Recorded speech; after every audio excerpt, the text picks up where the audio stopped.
Hey guys, it's me, Cupid. I have schizophrenia.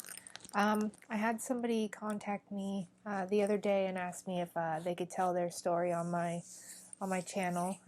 Hadn't really done this in a few weeks or so, but I said yeah. So today we're going to be telling Andrew's story. So let's get started. My story, I started as a happy kid, but I've always struggled with bullying, and I never stood up for myself. I kept myself to myself, and my mom and dad split up when I was about 13 or so.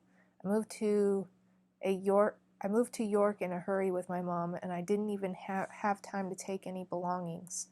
Then I went to visit my dad and got a phone call saying I can't look after you anymore, and I broke down crying. That was when I heard my first voice, a demon, Lord Chaos. He stuck with me when I got bullied.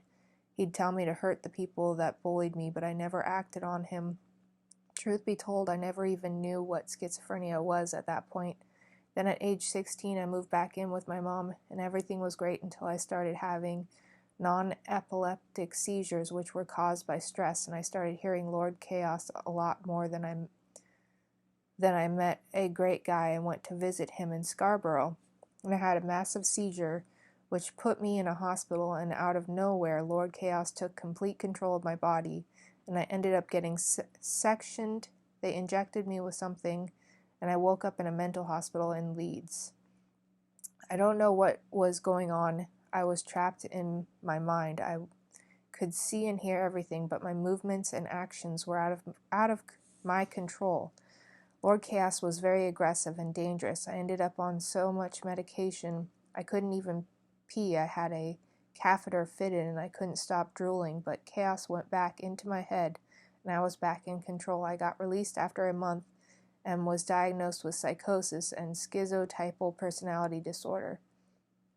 I could still hear Chaos when I got out, but he was a lot less aggressive, so I joined a group just for people with psychosis, and I went on a trip and everything went downhill. I ended up being possessed by a demon named Eisen who took my voice and had partial control of my body. I ended up sectioned again for another month, but everything was better because the medication is better now, but then things went downhill again. And I met a girl in my mind named Sarah, and I'm not going to lie, I loved her. She was real to me, but Chaos killed her. I thought him, but he beat me and I couldn't do anything. He said he had to kill her because she was trying to stop me believing in him. I was hurt, but I couldn't do anything about it. Then my emotions became their own people in my mind. They help me when stuff gets too much to handle, and everything was good for a year until my Nana died 3 years ago. She was like a second mom to me.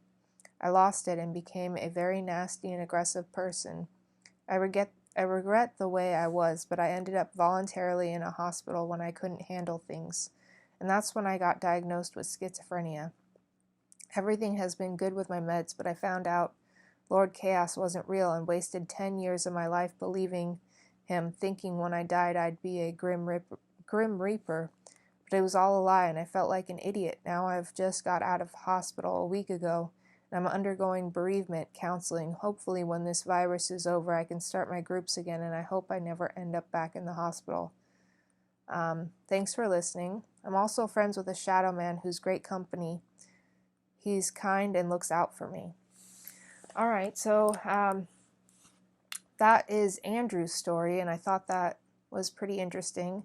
I know that we've all had interesting stories with voices or people that visuals that we see and things like that. So I think we can all understand how he feels. Looks like he lives in Europe. I don't know exactly where, but it sounds like by some of his writing that he lives in Europe. All right, so I hope that you guys enjoyed this story.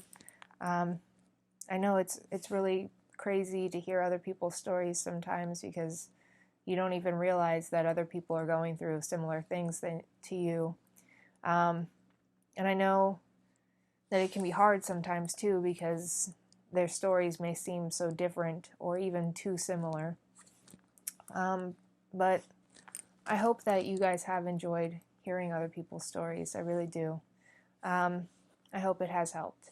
And I hope you guys have a beautiful day. Stay wonderful, stay beautiful, stay amazing, stay awesome, stay unique, stay you, and above all else, you guys love yourselves. Have a good day. Peace and love.